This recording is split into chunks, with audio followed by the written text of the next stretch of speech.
Hey guys, it's time for March Book Madness book number 2 online.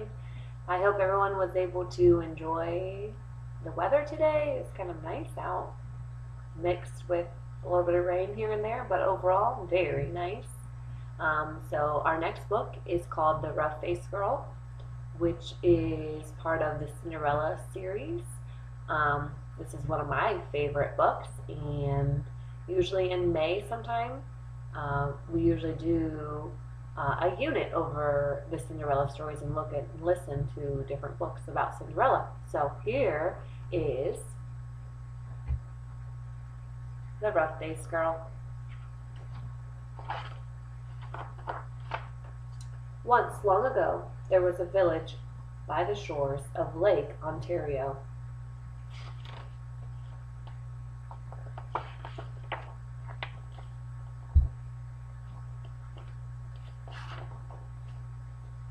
Off from the other wigwams of this village stood one great huge wigwam.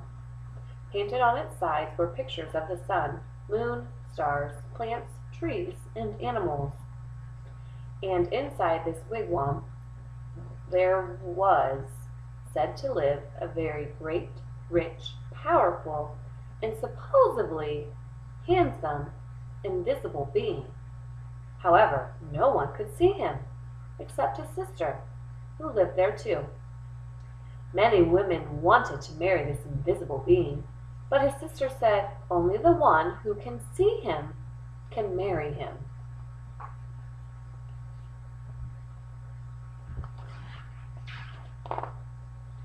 Now, in this village there lived a poor man who had 3 daughters.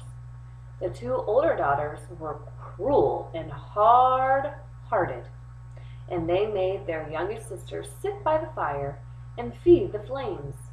When the burning branches popped, the sparks fell on her.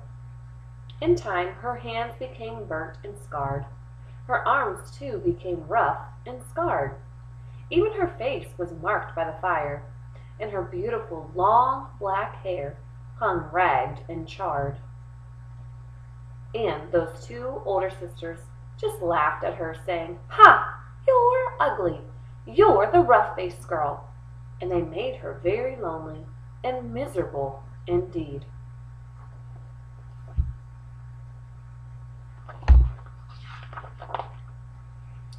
One day these 2 older sisters went to their father and said, "Father, give us some necklaces. Give us some new buckskin dresses. Give us some pretty bead moccasins. We're going to marry the invisible being." So their father gave them these things. Dressed in their finest, the 2 girls marched through the village. All the people pointed and stared. "Look at those beautiful girls," they said.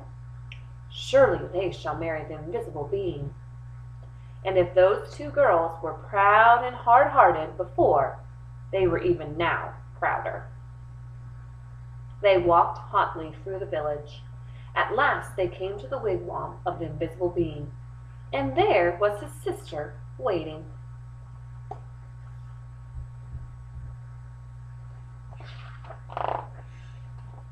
"Why have you come?" she asked. "We want to marry the invisible being," they answered. "That's why we're here." "If you want to marry my brother," she replied, "you have to have seen him. Tell me, have you seen the invisible being?" "Of course we've seen him," they insisted.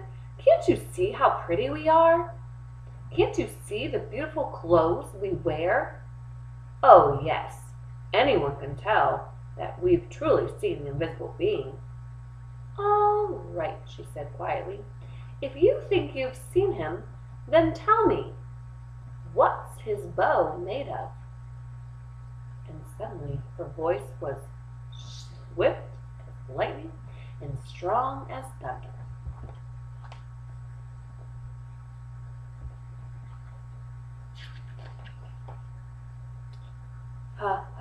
His bow?"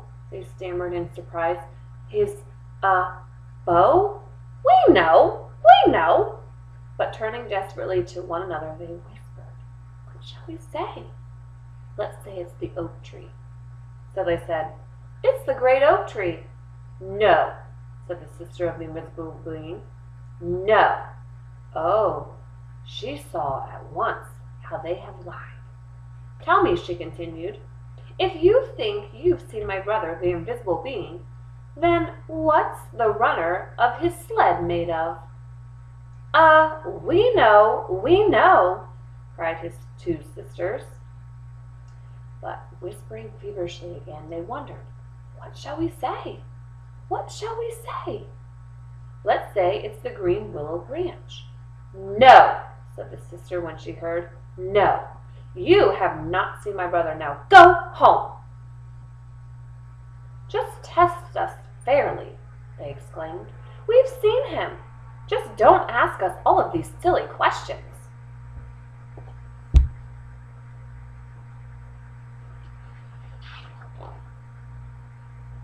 "All right," said the sister of the invisible being. "Come with me." And she took them back to the great wigwam and sat there in the seats furthest from the entrance, the guest seats. Soon they heard footsteps coming along the path, and something stepped inside. Though they heard breathing, the two sisters still couldn't see a thing. Suddenly a great bow and a beaded quiver of arrows appeared in the air and were set down. But though those two girls just sat there, their eyes wide, all through the night, they never saw a thing, and in the morning they had to go home ashamed.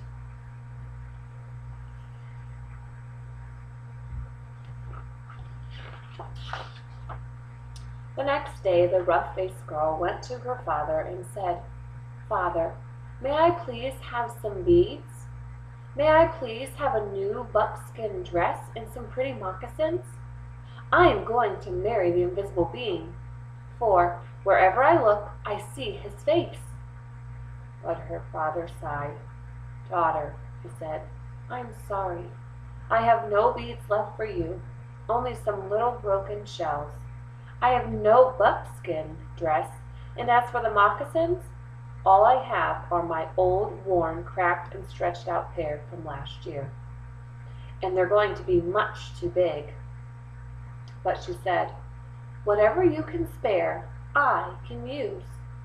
So he gave her these things.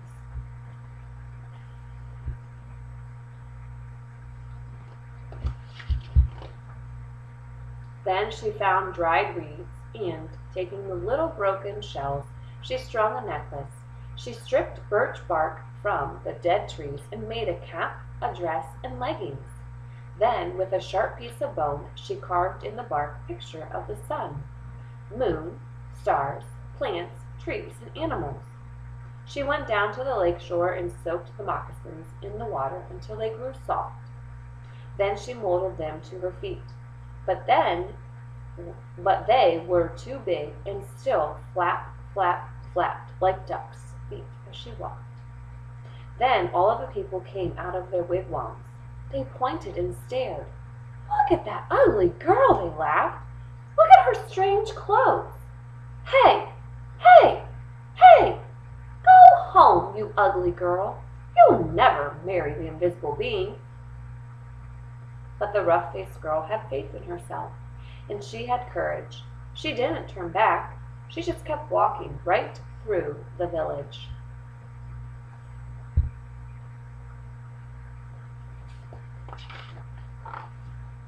As she walked on, she saw the great beauty of the earth and sky spreading before her. And truly, she alone, of all in the village, saw these things, the sweet yet awesome face of the invisible being.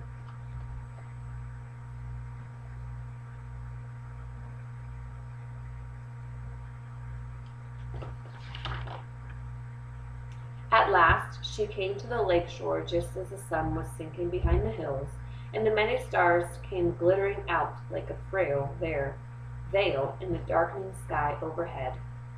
And there, standing by the water's edge, was the sister of the invisible being waiting.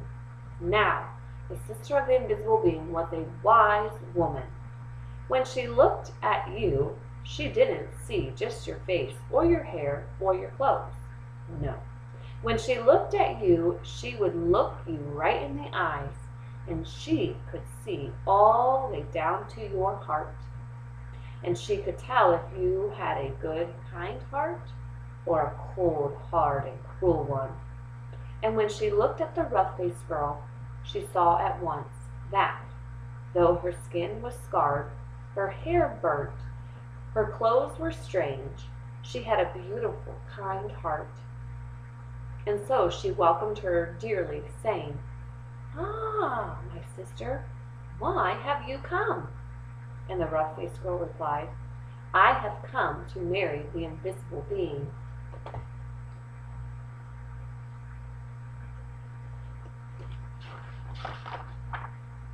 "Ah," said the sister very gently now, "if you want to marry him, you have to see him. Tell me, have you seen my brother, the invisible being?" And the rough-faced girl said, "Yes." "All right then," said the sister, "if you have seen him, tell me, what's his bow made of?" And the rough-faced girl said, "His bow? Why, it is the great curve of the rainbow."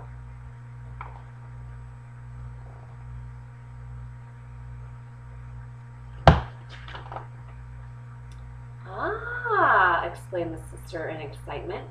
"Tell me," she said, "if you have seen my brother, the invisible being, what's the runner of his sled made of?" And the rough-faced girl, looking up into the sky, said, "The runner of his sled, why, it is the spirit road, the Milky Way of stars that spread across the sky."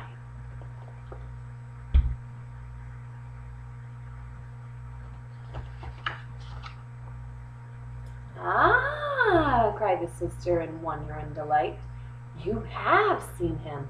Come with me."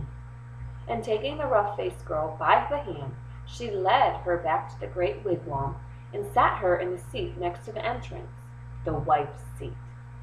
Then they heard footsteps coming along the path. Closer and closer the entrance flap of the wigwam lifted up, and in stepped the invisible being. And when he saw her sitting there, he said, "At last we have been found out." Then smiling kindly, he added, "And oh my sister, but she is beautiful." And his sister said, "Yes."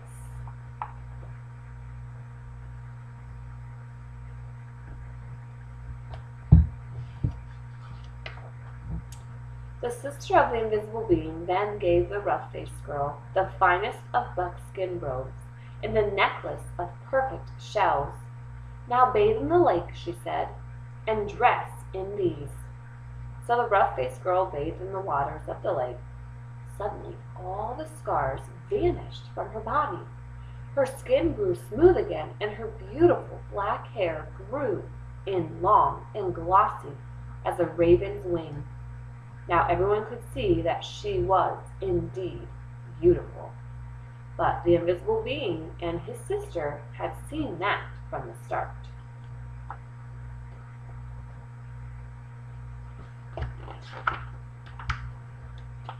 And then, at last, the rough-faced girl and the invisible being were married.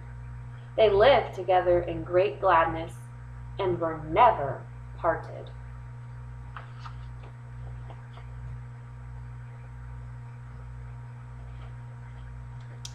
So there you have it. That is The Rough-Faced Girl, one of our books from the March Madness. I hope you enjoyed it as much as I do.